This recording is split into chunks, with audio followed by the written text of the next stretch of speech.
ዩኒየን ዋትስ ኢንተርሴክሽን ዋትስ ዲፈረንስ ዋትስ ኢኳል ዋትስ ኢኩቫለንት ሴት የሚለውን ነው የምናየው ማለት ነው። ስለዚህ ምንድነው ዩኒየን ሴት የምንለው? ዩኒየን ሴት ማለት ለምሳሌ ኤ እና ቢ ቢኖረን ኤ 1 2 3 እነዚህ ያሉት ማለት ነው። ቢ ደግሞ ለምሳሌ ሲዩም ኤ ቢ ሲ እነዚህ ኤሌመንቶች ቢኖራቸው ኤ ዩኒየን ቢ ስንል ኤ ዩኒየን ቢ በዚህ ነው እንደዚህ አድርገን ነው የምንጽፈው። ኤ ዩኒየን ቢ ይባላል። ይሄኛው ዩኒየን ማለት ቀጥታ መጨመር ማለት ነው። እነዚህን ኤሌመንቶች ቀጥታ እንጨምራቸዋለን። 1 2 3 ከዚያ ደግሞ ኤ ቢ ሲን እንጨምራቸዋለን። ኤ ቢ ከዚያ ሲ እንደዚህ አድርገን አንድ ላይ ጨምረን የምንጽፈው ከሆነ ዩኒየን ይባላል። ዩኒየን። ኢንተርሴክሽን ማለት ደግሞ ምንድነው? የነዚህ የጋራ የሆነ ማለት የጋራ የሆነ አሁን እነዚህ የጋራ 1 2 3 ናቸው። እነዚህ ደግሞ ኤቢሲ ናቸው። አልፋቤት ነምበር ኤንድ አልፋቤት የጋራ የሆነ ምንም ነገር የላቸውም ማለት የጋራ ማለት አሁን እዚህ ጋር ላይ 4 ብትኖር እዚህ ጋር ደግሞ 4 ብትኖር እዚህም 4 ቢኖር ያቺ 4 የጋራ ትሆን ነበር ማለት ነው። አሁን እነዚህ ጋር ላይ ግን የጋራ ምንም ነገር የለም። ስለዚህ ኢንተርሴክሽን በእንዴት ይጻፋል?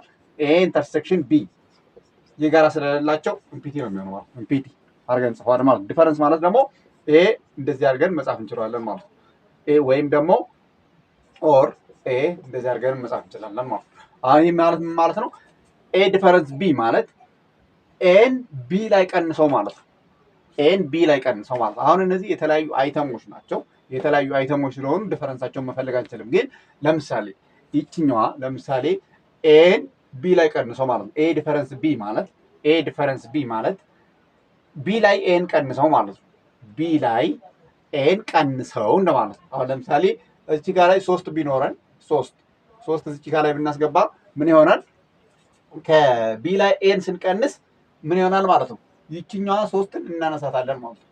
ይቺ 3 ትነሳለች፣ ሁለትም ካለች ሁለትን እናነሳዋለን። ያለውን እናነሳና የቀረውን እንዳለ በሙሉ ዲፈረንስ ቢ ለምሳሌ እንደዚህ ብትሆን 1 2 3 4 5 አሁን ይቺ እንደዚህ ብትሆን ኤ ዲፈረንስ ቢ ስንል ቢ ላይ ኤን ቀንሰው ነው። ቢ ላይ ኤን ስንቀንሰው ይቺ 1 2 3 ያለች አይደል? ትጣፋና የሚቀርም የትኛው ነው? ኤ ዲፈረንስ ቢ ምን ይሆናል ማለት ነው?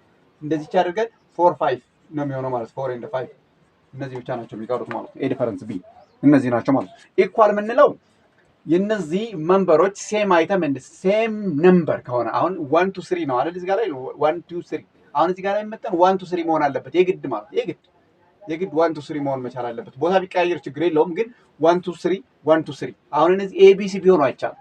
ሴም አይተም እንደ ሴም ነምበር ብዛታቸውም ተመሳሳይ መሆን አለበት። አይተማቸውም ሴም መሆን አለበት እንጂ የኛው ለምሳሌ ሌተር ሆኖ ይሄኛው አልፋቤት ቢሆን አይቻልም ማለት ነው። ኢኳል ለመባል የግድ ሴም አይተም መሆን አለባቸው። 1 2 3 ናቸው። 1 2 3 እንደዛ መሆን አለበት። ግን ቦታ ቢቀያየር ለምሳሌ 1 3 2 ቢሆን ችግር የለውም ማለት ነው። እንደሱ ሲሆን ኤ ኢዝ ኢኳል ቱ ቢ ብለን እናስቀምጣለን ማለት ነው። ኤ ኢዝ ኢኳል ቱ ቢ ነው የሚሆነው። ኢኩቫለንት ለመሆን ግን ምናየው ምንድነው? ነምበራቸውን ብቻ ነው የምንቆጥረው 1 2 3 ብለን ከዚያ እዚህ ላይ ደግሞ ኤቢሲ ማድረግ እንችላለን ማለት ነው። ኤቢሲ ማድረግ እንችላለን ምንም ችግር የለውም። ብቻ ብዛታቸው ነው። እዚህ ጋርም 3 አይነት ነው ያለው፣ እዚህ ጋርም 3 አይነት ነው ያለው።